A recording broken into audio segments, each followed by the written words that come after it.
Good morning, everyone.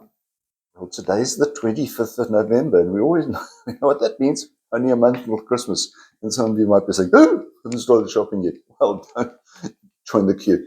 So only a month to go until Christmas. And we don't need to be reminded too much of that. We go into shopping centres and Christmas carols are being played.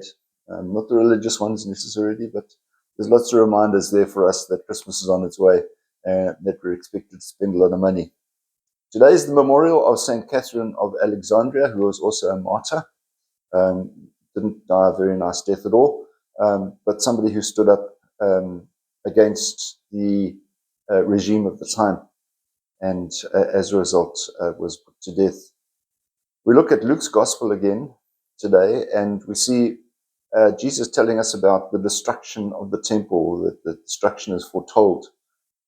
And you say, well, Jesus is actually talking about himself to a certain extent. He is the temple that will be destroyed. Yeah.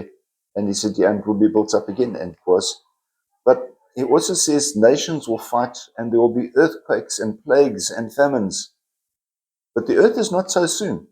And so what we are being told, and people might look around themselves and say, well, look at all the wars and the nonsense and the disease and all those things that are happening around us. And we're being told, yeah, that's true. But Jesus says it's not the end of times yet. And I'm always reminded of that line.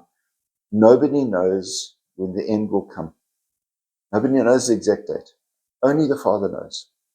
And so we shouldn't anticipate the ends of times, although we look around and say, well,